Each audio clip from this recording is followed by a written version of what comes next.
वालेकुम दोस्तों की हाल चाल है जनाब। तुसी वेखदे पे हो अपना देश पंजाब टीवी ते मैं तुहाडा मेज़बान मोहम्मद नदीम खरल।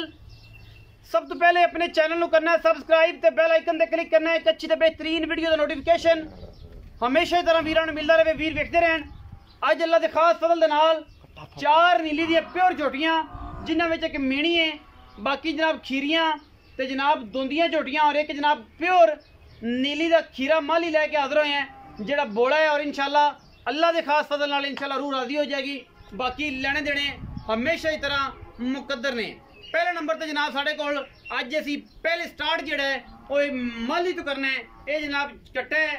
पहले नंबर ते बोला ते बिल्ला कतरी कतरी सिर झोटा जनाब दंद होने एक सुटिया सू और जनाब अजे दोंदा नहीं होया। बाकी लेने देने मुकद्दर ने। ये जनाब बड़ा नायाब और बेहतरीन तोहफा अल्लाह के खास फजल नाल ए निशान लगे हुए ने। ये जनाब आकू के करदा है, ये जनाब आलो के करदा है, ये लाले के करदा है। ये सारियां गल्लां मालिक दसेगा।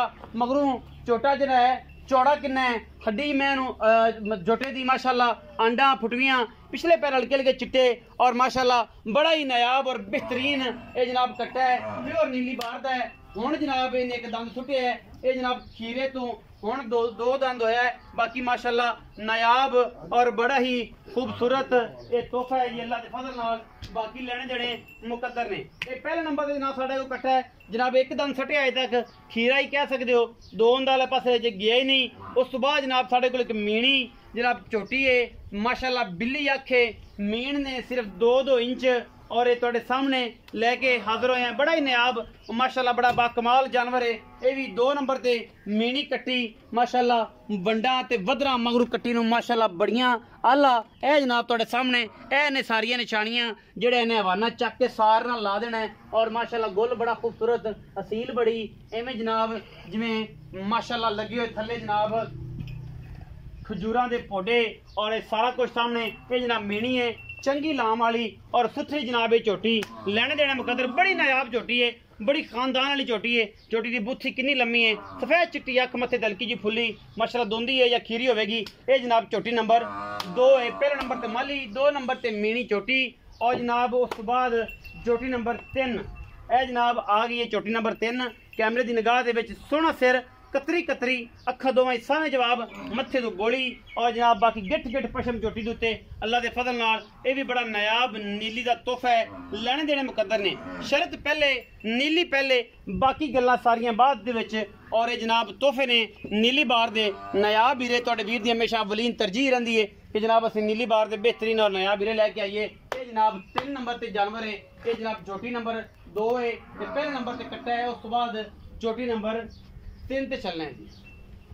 ए जनाब झोटी नंबर 3 है माशाल्लाह वजन 4.5 मन और जनाब मगरू 4 फुट चौड़ी अल्लाह के खास फजल करम दे नाल लेने देने मुकद्दर ने। कच्च दी हड्डियां दी बनी हुई है भी माशाल्लाह प्योर नीली दी खोता बार दे विच नायाब तोहफे तुहाडा वीर नदीम खरल तुहाडे वास्ते लैके आदा है। गिठ गिठ पशमे दे उत्ते और 2 रंगां दे विच काली ते कक्के रंग मूंह जनाब खीरी या दोंदी या चौकी मुछ बग्गी सो सफेद चिट्टियां अखा ने।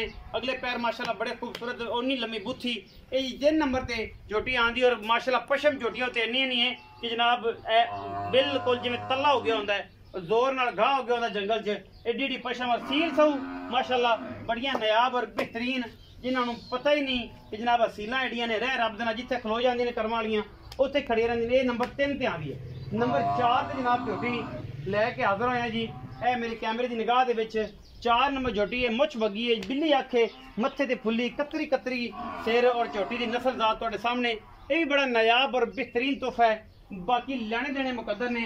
थल्लों बड़ियां सुथरियां पुछलां छमका वर्गियां पिछले पैर चिट्टे सूं वदर चंगे सूं थन बड़ा सोहना सूं एन बिल्कुल फालां लगियां ने माशाल्लाह। एडा तगड़ा थन तुहानूं आप ही अंदाजा हो जाना चाहिए अल्लाह के फजल नाल। एक एक हड्डी और पुट्ठा खुडे दी जनाब बेहतरीन नुकरा पूरियां इन्हां झोटियां दियां। इहदे पशम भी गिठ गिठ है और माशाल्लाह प्योर नीली दी है। ये भी झोटी मुछ बगी और कतरी कतरी झोटी दे उत्ते जनाब ये सिर रखा है कट्ठा में।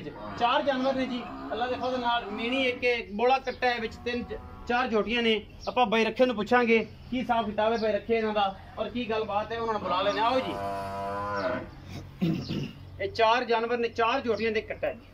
अस्सलाम वालेकुम जी। वालेकुम सलाम। अल्लाह रखे भाई की हाल चाल? ठीक ठाक शुक्र ते ठीक है अल्हम्दुलिल्लाह। बड़े दिनों बाद रमजान है ते रमजान दे विच ना बावा दिनों बाद आए हैं चलो कोई मैं कहा अज पुछ दस कर लिए माल लियांदा या की गलबात कट्टी एक एक अद बाल नहीं पौंदी बाहर बाहर चो ये 4 कट्टियां ते कट्टा कट्टा तो पहले वाला ही है। हां जी पहले वाला। अच्छा ये जनाब इन्हां विच एक मिणी है ते बाकी जेडे तीन इन्हां च दोंदी केड़ी है चौगी केड़ी है ते खीरी केड़ी? दोंदी है कि अपने 4 नंबर दोंदी है। 4 नंबर वाली दोंदी है बाकी सारियां खीरियां ने। खीरियां ने कच्चियां खीरियां लेकिन वजन सारे हैं तकरीबन 4-4 मन तो करीब 4.5 मन बारियां ने चलो 50 जोड़ियां ने 15-20 दिन नवी होना नवी आने कट्टे ने एक दंद सुट लिया जी। बाकी ये भी खीरा ही है तकरीबन इंदा डर वाला कोई नहीं दान सट्टने से बस विरल गत्ती खड़ा है। विरल गत्ती खड़ा है। अच्छा ये चोटियां दा की मुੱਲ है ते कट्टे दा की मुੱਲ? पिछली बारी मुੱਲ नहीं कीता सी ते इस दफा मुੱਲ ਤੁਸੀਂ मतलब करो तो की मुੱਲ करो? कट्टे दा फाइनल मुੱਲ 1,85,000 1,85,000 ਇਹਦੇ ਵਿੱਚੋਂ ਕੋਈ ਲਾੜ ਪਿਆਰ ਹੋ ਜਾਏਗਾ रमजान ਦੀ वजह तो 150 रमजान शरीफ की वजह तो होसी वरना नहीं हो वरना नहीं कट्टा बहुत छोटा कट्टा 2,20,000 मुੱਲ करिए फायदा कोई नहीं। फायदा कोई नहीं 1,85,000 चोटियां दा की भाव कर दियो? 1,45,000 ਦੇ ਪਾ 1,45,000 ਦੇ ਬਸ ਸਾਰੀਆਂ मतलब 1,45 1,45 2,90 ਤੇ 2 ਬਿਸमिल्लाह ਹਾਂਜੀ 2,90 ਤੇ 2,90 ਇਹ मतलब 1,45 ਦੇ ਪੁੱਠੇ ਨਾਲ ਪਰ ਜਾਣਾ ਹਾਂਜੀ ਜਿਹੜਾ ਮੁੱਲ ਬਣੇ ਟੋਟਲ ਬਣਦਾ ਹੈ ਜਨਾਬ 1.5 3 ਤੇ 6 ਲੱਖ ਦੇ ਵਿੱਚੋਂ 20 ਗਿਆ ਹਾਂਜੀ 5,80,000 5,80,000 ਇਹਨਾਂ ਚਾਰਾਂ ਚੋਟੀਆਂ ਚਾਰਾਂ ਜੋ ਤੇ ਕੱਟੇ ਦਾ 1,85,000 1,85,000 ਇਹਨਾਂ ਵਿੱਚੋਂ ਕੋਈ ਲਾੜ ਪਿਆਰ ਹੋ ਜਾਏਗਾ? ਜੋੜ ਜੀ ਮਾੜਾ ਚੰਗਾ ਕਰ ਰਸਾ ਕੱਟੇ ਚੋਂ ਕੱਟੇ ਚ ਮੁਸ਼ਕਲ ਨਹੀਂ ਲੇਕਿਨ ਫਿਰ ਵੀ ਕੋਈ ਬਰਾਬ ਹੋਏ ਤੇ ਆਪ ਸ਼ਰਮ ਹੋ ਜਾਏਗੀ। ਚੋਲੇ ਕੋ ਸ਼ਰਮ ਕਰ ਦੇ ਸ਼ਰਮ ਹੋ ਜਾਏਗੀ। 1,45,000 ਦੇ ਬਾਅਦ ਜਨਾਬ ਕੱਟੀਆਂ ਦਾ ਮੁੱਲ ਹੈ ਔਰ 1,85,000 ਦਾ ਜਨਾਬ ਕੱਟਾ ਹੈ ਜਿਹੜਾ ਵਿਰਲ ਪਾਈ ਖੜਾ ਦਮ ਸੁੱਟ ਸਕਦਾ ਅੱਜ ਸੁੱਟ ਲਵੇ ਕੱਲ ਸੁੱਟ ਲਵੇ ਜਾਂ ਜਿਹੜੀ ਗੱਲ ਵੀ ਇਹ ਦੋਂਦਾ ਅਜੇ ਤੱਕ ਨਹੀਂ ਹੋਇਆ। ਬਾਕੀ ਵੀਡੀਓ ਅੱਛੀ ਲੱਗੇ ਵੀਡੀਓ ਨੂੰ ਲਾਈਕ ਸ਼ੇਅਰ ਤੇ ਕਮੈਂਟ ਜ਼ਰੂਰ ਕਰਿਆ ਜੇ ਆਪਣੀ ਰਾਏ ਨਾਲ ਜ਼ਰੂਰ ਆਗਾਹ ਕਰਿਆ ਜੇ। ਪਾਕਿस्तान जिंदाबाद पाक आर्मी हमेशा जिंदाबाद।